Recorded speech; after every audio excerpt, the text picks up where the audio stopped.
Hey, welcome back to the studio. This is My Day of Play, where you're taken inside the real events and actions of how it really happens before the process of editing and or cleaning up.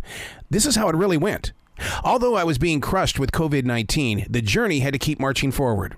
We begin things with one of the greatest outreaches currently on the planet, a band called Cultural Forces Ukraine.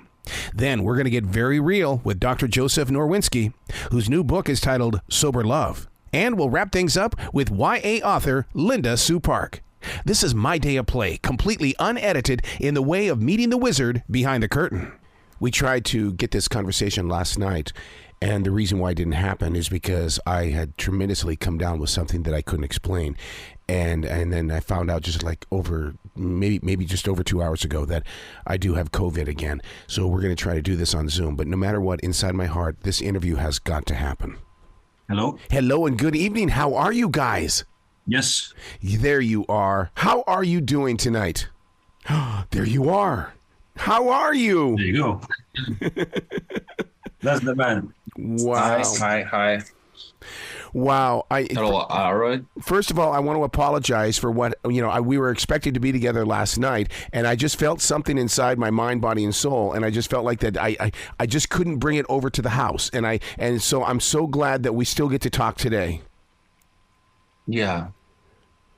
What have you? Thank you. What have you learned from this journey? Because I mean, when you're over there at Peggy and Joe's house, you see this beautiful forest, you saw the beautiful lake, you see all of this great stuff, but yet you have experienced war. I cannot imagine what goes through your mind, body, and soul. Very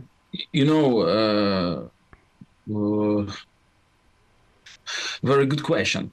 I actually can't answer in a simple way that question, because when you ask what the impressions of this tour, it's very different impressions. And actually, we are not on vacation here. We are come to work hard, so that's why we have focus on our goals. So that's why maybe we almost don't paying attention on like it's told lake, forest, everything else. So we're moving from the goal to the goal. We're moving. We are here. We understand that right now it's very hard time for our country, very hard time because of the war, because of the election in the United States, because during the election, all the important questions for Ukraine will be delayed for deciding, and nobody understands what will be tomorrow. Ukraine became like an instrument in political games, because Ukrainian question is very important. So a lot of manipulating around Ukraine. So that's why we're here. That's why when we're here, we need to be very, very careful in everything we're doing. We need to work hard. We need to show Ukraine. We need to show. We need to як заражати людей. Що ти хочеш сказати? Ну, заражати людей увагу до України, заражати людей навіть не увагу, блядь. Make people think of Ukraine. Yes. Це не зовсім то. Окей, блядь. We need to put Ukraine very deeply in the heart of people. So when you have it inside the heart, your ears doesn't hear dozen of propaganda. So that's why we need to work on deeper level. You know, one of the things that if you're still in the neighborhood of Joe and Peggy is that I wish. No, right now we're in Nazi City. Oh wow! We're in Chapel Hill. If you would have gone back into the roads, there are Ukrainian flags still flying today, all the way through this entire forest. And I wanted to walk with you guys so that I could get your personal experiences as to how this community right here where you guys were last night is embracing your love for your country and everything you're doing to keep peace in your country. So that's why, that's why Ukraine and the United States keeping on the shoulders like that. Wow. I have that people. So it's it's athletes, not athletes, it's titans, which carrying on their shoulders Ukraine. So that's why we come here to say thanks today to these titans, Do you see to inspire them. Do you see yourself as ambassadors in the way of saying, look, don't read the headlines, experience the music? Yeah, we are cultural ambassadors. And culture is one of the most effective way to share the emotion. Because Joe Lindsley, I remember way before this even took place, Joe was over there in Ukraine during the COVID lockdown. He couldn't get out of the country. And Joe Lindsley says, Arrow, you've got to come and experience the music. You have no idea what the music is all about in Ukraine. And then to see you in America just blows me away. Thank you. Thank you for these words.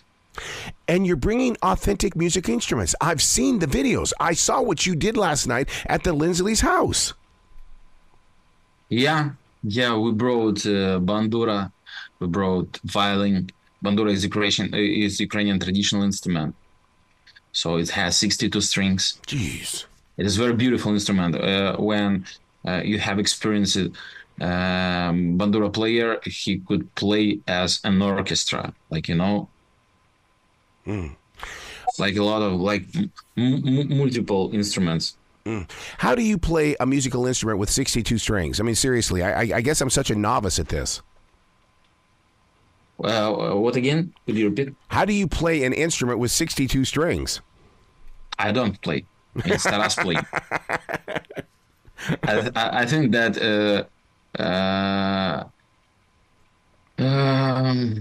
it's instrument playing by Taras. It's instrument by Taras. Instrument plays Taras. It's instrument. It's bandura plays Taras, not Taras bandura. Wow. I did an interview today about John Lennon, and with John Lennon, it was all about peace and love. And I really, when it comes to hearing your music and watching your videos on YouTube, I can't help but believe that John Lennon is very much alive in your music because you are promoting peace and love as well. And it's like when people sit down to listen to you, we're moved. Yeah, Ukraine, in total, Ukraine in general, it's about peace and love. We are good fighters. We are good warriors, but we don't love fightings. We don't love war. We do that because we need. Because if we will not do that, Russia will capture our land, our families, our everything, and will destroy Ukrainian culture. And Russia tried to do that a lot of years during very long time. Yeah. So that's why we need to be good fighters. And actually, Ukraine is about love and peace. What was the experience like knowing that Donald Trump was in the same exact city only miles away from you last night? We didn't think about that. We are concentrated on our performances. We understand that just only thing it's that it was a lot of police on the roads, and we didn't understand what happened. And then somebody said that it's Donald Trump's came. So I hope that our performance helps to the people who has little doubts about supporting Ukraine to leave these doubts and understand that important more than the supporting more than important. How do you consume what is going on around you when you are in train depots and you're in different places out in the public, and even last night inside the church? How do you really take in what you're doing with people with your music, because it is coming straight from your soul? Yeah, so our soul is active soul, which giving something, and that soul of the people who came, it's like input and output. So, and we create like collective soul, one big soul for everybody in this in this place, in this church, in this university, in this school, and everywhere where we're performing. Yeah. So yeah, and music helping to do that. one of the things that I've dedicated my life to is making sure that we tell the story of Ukraine on all of my platforms. And I've been blessed with the opportunity to talk with a gentleman by the name of Ben Dusing, who has returned to Kherson. This second time back to Kherson is not peaceful. How can we get your music to him so that he can feel what you are sharing with America? Let's go. Yeah. Could you repeat the name of the guy? Ben Dusing, Dusing. He's American or Ukrainian? He's American. He went back to Ukraine. He was here for about 2 months, and he went back because he knows that that's where his heart is. And he's got a store there that he's giving food and shelter, as well as just whatever it takes to help feed the people and keep the people motivated right there in Kherson. Great guy. Thanks to him. Wow. But that's what you're doing to this world. You're bringing us together. You have to know that inside your soul. Yeah, it's our mission, and that's why we're here. And we hope it will work with as much amount of people as possible. So that's why we're here, and we performing. We will be here 62 days, and we're performing every day, 2-3 concerts.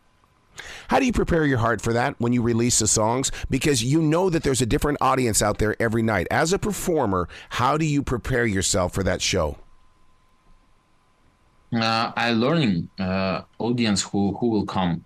It's more Ukrainians or it's more American people. It's more American people. What age of the people? What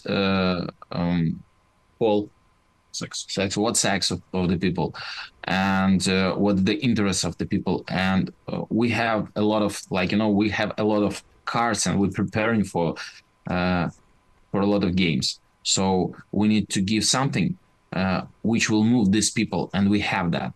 Wow. Because for somebody it works lyric songs.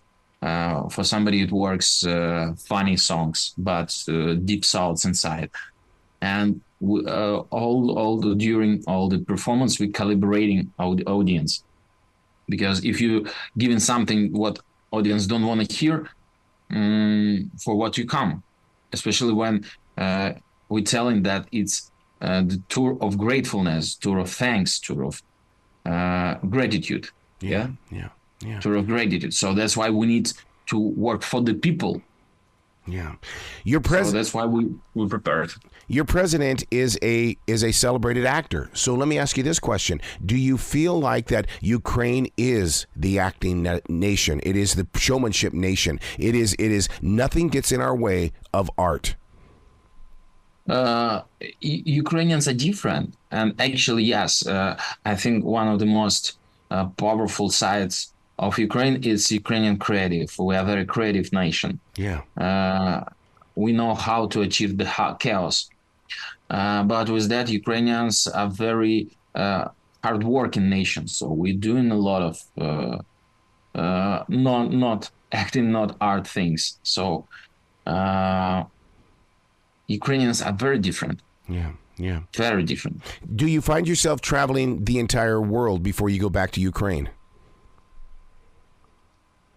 Що? Чи ти плануєш відвідати, ще кататися по світах, потім повернутися в Україну? No. We will finish our tour and we will come back to Ukraine. It's a lot of stuff in Ukraine which we need to do. Wow. And right now it's very difficult because I need to control all the things with cultural forces inside Ukraine, and we have a very big team. We have more than 100 people. So, and I need to control here what's happening and what's happening there.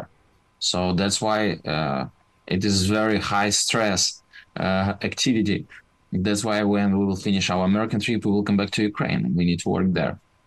How do you create such beautiful music when you know where your soul has been? I don't know. Just creating. Yeah, I get that.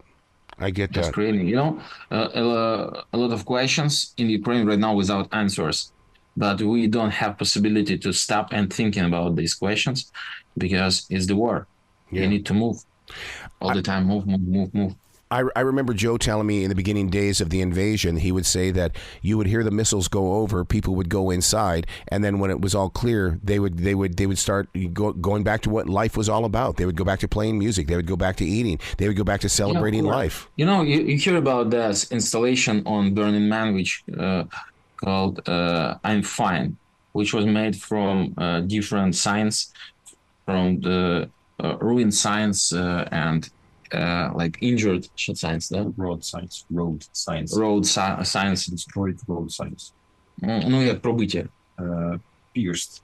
Pierced road signs, and it was made big letters, "I'm fine." Yeah, yeah. It's about Ukraine. I know that when Ben Dusing is sharing a lot of his videos, he's driving on the roads and we see a lot of Ukraine. It looks like a beautiful, Kherson looks like a beautiful city all its own. But do we need to share more of what's not right before the world can change? I mean, we have the beautiful music, we have the beautiful city, and it's almost like we need to have that darkness, or do we? Yeah, we need to share as much as possible, not just the pictures and videos from the ruined city, because the world, I think, tired from that and don't react on that. Mm-hmm. Even when the bomb falling to the hospitals and child hospitals, world is not react like reacting before. So that's why we need to find new ways to share the emotion, because the main thing it's emotion. Mm-hmm. It's not the picture. Mm-hmm. Picture gives you emotion, and this emotion, this emotion became like trigger for your moving, for your activity, for your acts, and that's why we need to find a way to how to share the emotions really. So culture is one of these instruments. Yeah, I mean, and that's what I love about your live performances, is that you're so willing to share, but doing it in a very peaceful way. Yeah. Wow. So the next step is, are you writing any of this down to write a book, to create something? Is there going to be new music? Because, I mean, the experiences that you're going through can't be kept inside your mind, body, and soul all to your own. Yeah, I think, right now it's a lot of activities. So actually you don't have possibility, because to create something, you need to sit down and you need to have a little bit of time. Yeah. Yeah. We don't have time right now. So I think in the future it will be written down. It will be a lot of reflection about that, what we felt, what we saw. But it will be in the future. Right now, we need to move. But you and I both know when it comes to music, I mean, the whole entire punk rock movement was all about rebellion. And you guys have every reason in the world to create a rebellion when it comes to music. But instead, you're choosing to bring peaceful music with a purpose and a plan. Yeah, because like I told before, Ukraine is about love. Yes. Yeah. I'm with you on that. So do you go back to Ukraine? And are Ukraine and then record music? What because it can't stop here. Your journey to America can't stop here. It's got to be an everyday conversation, and you've got to be able to be on our minds at all times. Yeah, when I will back to Ukraine, I don't know. Maybe I will write something, but I have a lot of organizational stuff, because I'm the commander of cultural forces, and we need to fix some problems, organization problems, because where I'm outside, it sometimes it happens. Yeah. We need all time to rebuild our work, renew it, update it. We need to update it. Yeah. Now I know what you're doing costs money, and I know that Americans want to support you. So therefore, where can they go to send some love and support for what you're doing musically, as well as for your nation? Yeah, actually, when we're working here, we telling that we don't collect money for anything. We we performing, and how you can pay back. You just need to continue support Ukraine. Yeah. You just need to tell about Ukraine. You just need to call and write your congressman and senators. So it's the point. Wow. I wish we could have taken that walk yesterday through this neighborhood. You would see how this community really supports you.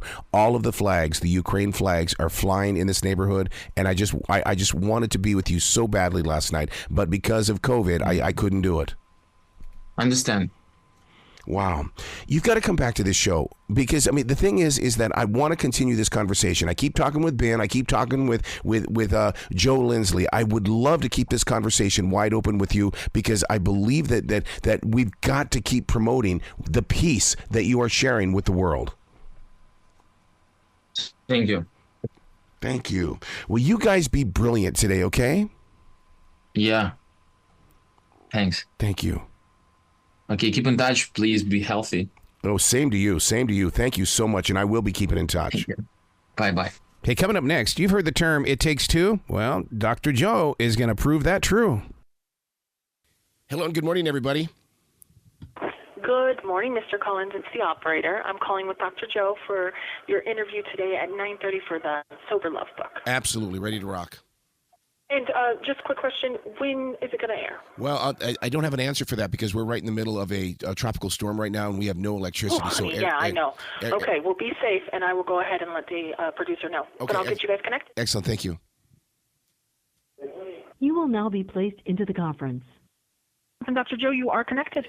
Good morning, doctor. How are you doing today, sir? Good morning. And yourself?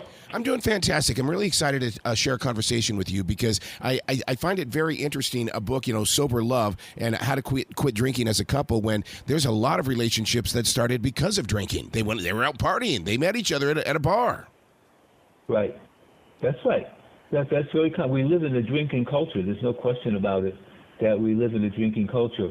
The problem is that statistically we know that drinking has increased, with the pandemic considerably, and it hasn't slowed down. And Americans drink so much that that it's been said that America has a drinking problem, and that's true. So we live in a drinking culture where it's all around. But when couples get together, very often, there's sometimes that you're right, that they have a pretty severe drinking problem to begin with, in which case their relationship, if you will, with drinking takes precedence over their relationship together. And that's a formula for disaster as they try to move forward, because if they're really in love with drinking more than with each other, that's obviously going to be a problem. Yeah. But this book is for people who start off as more or less moderate, mild drinkers, okay? And they then progress over time thanks to living in this drinking culture, which encourages it. And at the beginning, they establish a relationship that's based on things like attraction, physical attraction, attraction to personality, sense of humor, sense of adventure. That draws them together. And that becomes what I call in the book their relationship, okay?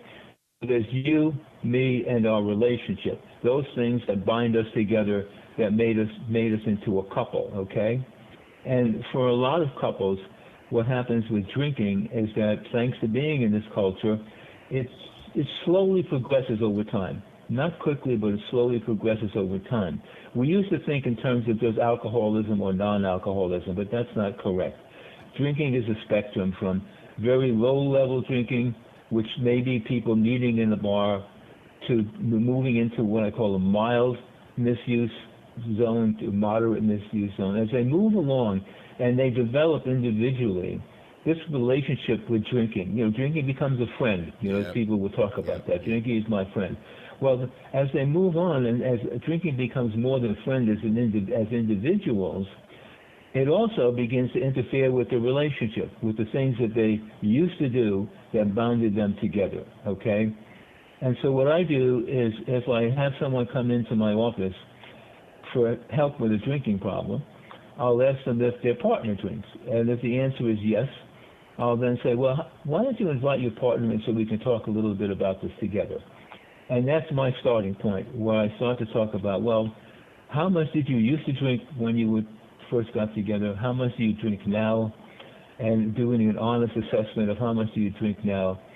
And then I take this next step, which is how has it affected your relationship? Not how only has drinking affected you, have you gained weight? Do you have trouble sleeping? Those common symptoms of alcohol. But what about that third end? What about your relationship? Okay? How has sex been affected over time by drinking? Okay? How has other forms of intimacy, just spending time together, talking? What about the things you used to like to do when you first got together? How often do you do them together now? So taking a look at that third entity, and then I said, well, you have a choice. You fell in love based on that relationship.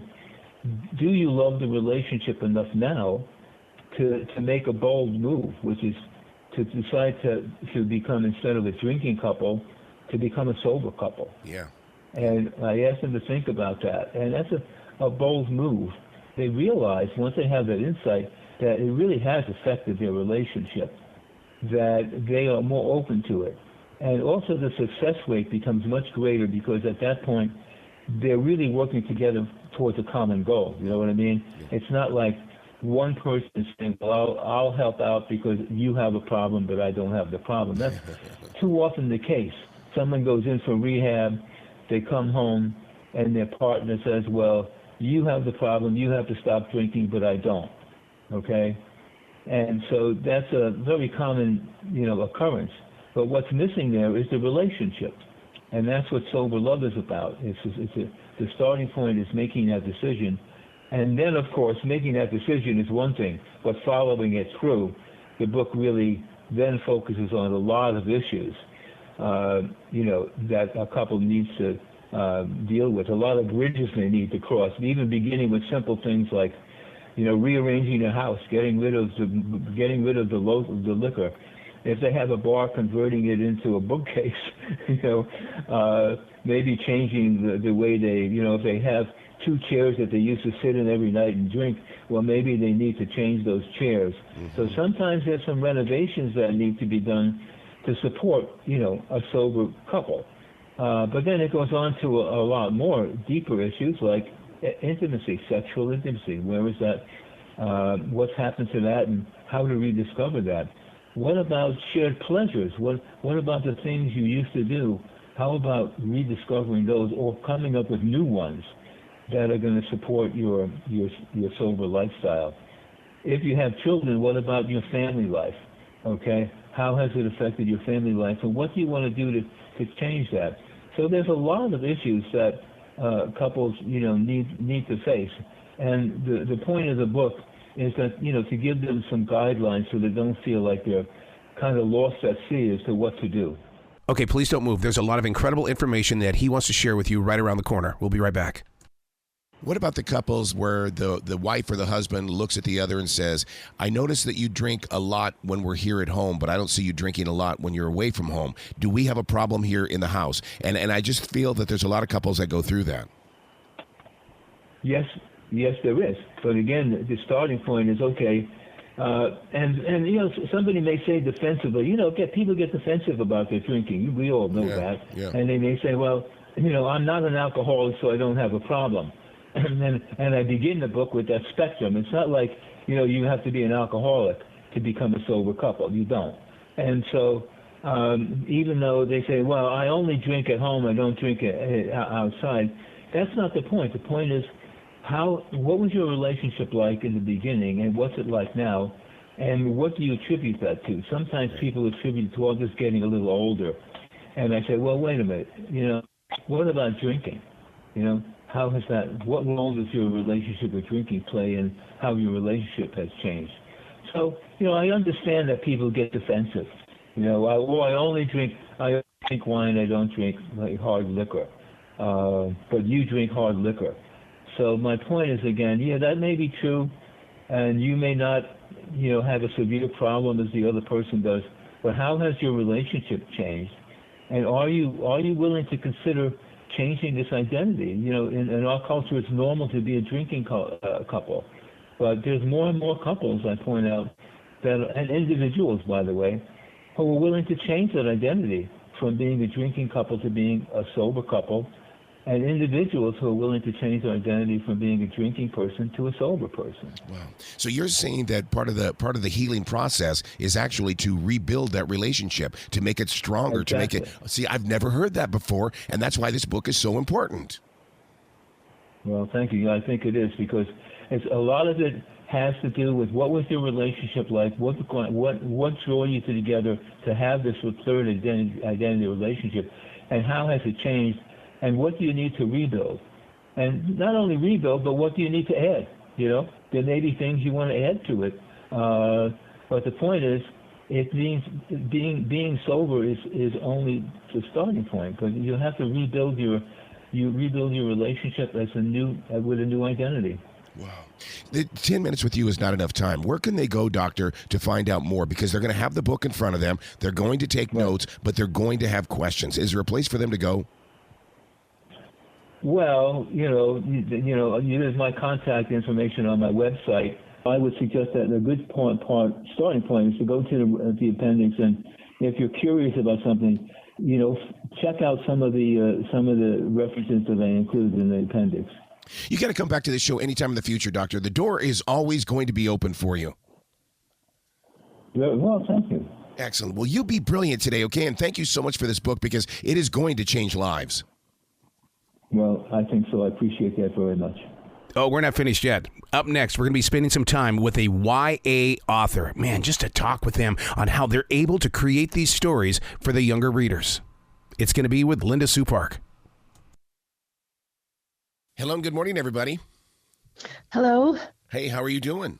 I'm fine. How are you? Absolutely fantastic. Man, I am so proud of you for writing this book, because I am such a major fan of snorkeling, but the life underneath the water. In fact, this morning my wife and I were talking about this in the way of we're having this hurricane and this tropical storm right now, and we were worried about the life underneath the surface of the water, and we sat there and talked about this book, that it all changes. Oh, thank you. I appreciate that. For you to bring this book to life, that's got to be your picture in the back of the book, is it not? With the snorkel, It is. Knew it. I knew it. I mean, I looked at that picture, going, "This has got to be her." Yes, I didn't get to snorkel until I was in my 20s, unlike Gracie. But as soon as I tried, like within 10 seconds, I was like, I am doing this for the rest of my life. I'll never forget the first time that I went beneath the water, and it changed my life, because it was like, I didn't know this even existed until we took those steps. Exactly. I felt exactly the same way. And aren't you pretty much inside this book of inviting readers to do the same thing, get involved with snorkeling as well as scuba diving? I think, yes, but I am acutely aware that it's a great privilege to be able to snorkel, to be able to travel to places where you can snorkel and so forth. So while I definitely want to share my enthusiasm for snorkeling and wish that everyone could see what you just expressed, the amazing things that are under the water, I think that even more so, I just want people to find a place where their passion can intersect with saving the planet. Yeah. One of the things that readers need to understand is that each one of these chapters represents a fish. I mean, the butterfly fish. I'm not familiar with this fish. I'm learning new things while I'm reading. Oh, I did too. I mean, obviously, I know about snorkeling, and there were certain things that I knew, but I learned so much more by writing this book. And it's one of the things I love about writing, is that it is, for me, a tremendous opportunity to learn. You bring a lot of reality to these pages in the way that when Gracie is kind of put up against the coral, that makes her angry, and she says things that she didn't really mean to say, but now how is she going to unsay them, as you say? Exactly. I think that, I don't know about everybody else in the world, but I have those moments. and I always want to, for the age that I write, for my wonderful young readers, I always think of the books that I am creating for them. I want them to be a safe place to practice that life. Yeah. Because life is hard, and we all need all the practice we can get. And books and relating to a character and seeing the mistakes that they make, that's a way to practice at life. It's almost like you have a serious calling to, reach out to these YA readers and say, hey, look, I realize there's a lot of content on social media, but climate change is very real, and we're going to put it in story form so that you can understand it better. I hope so. I think that there are a million wonderful causes in the world, and it's terrific that people all devote their time and energy and money to different causes, but the planet needs to be on everyone's list. Because if we don't have the planet, what's the use of the rest of it? The Lionfish Grill, is it an authentic grill? Because, I mean, this looks like something that I would run into down in Charleston. The Lionfish Grill is based on restaurants that I have read about, not eaten at, but read about in Florida. In Florida, they're doing these things. So I transplanted it to where Gracie and her family vacation on the island of Roatan in Honduras. But yes, there are definitely restaurants that serve up lionfish because of their invasiveness. Oh, my goodness. I mean, have you ever tried it? No, I haven't, but it's supposed to be delicious. The actual formation of the story, how did it arrive with you as the writer? I mean, was it the beginning, middle, and end, or did it come to you in pieces parts? Well, I knew I wanted to write a story about snorkeling because I think that writers do their best work when they're writing from a passion, and I am indeed passionate about snorkeling. So I gave Gracie basically what was my own journey, which was from, wanting the coral reefs to stay as wonderful as they are for my own recreation, and then gradually realizing how much more important they are than just that. You see, and that's one of the things that I really enjoy about this, because as I read the story, what happens is it takes me to my own place. It's almost like you've given us a free ticket to ride, to escape. I hope so. I hope it's enjoyable and entertaining as well as being enlightening and inspiring. Now, what other projects are you working on? Because this can't be the only one. Oh, no, I've been very fortunate. I have more than 30 books for young readers. It's just the best job in the world. And in February, I have a picture book coming out for very young readers called Smiling Eyes. Wow. Will it be as colorful as this book? Because, I mean, you picked out some seriously beautiful colors for this for the cover. Oh, I wish I could take credit for that. That was the wonderful illustrator, Maxine V, working with the book designer. And yes, I think it's a fantastic cover. The illustrator for Smiling Eyes is Lenny Wen, and she's done an equally wonderful job. So now, what did you learn from this story? Because, the thing is that as authors, we're also students when we're putting those words in action. Oh, I totally agree. I learned about the efforts that are being made to restore coral. I learned more about coral reef's importance as one of the keystone ecosystems on our planet, along with things like wetlands and rainforests, and how the planet just will not survive if we don't protect those places. That is so true. Yes.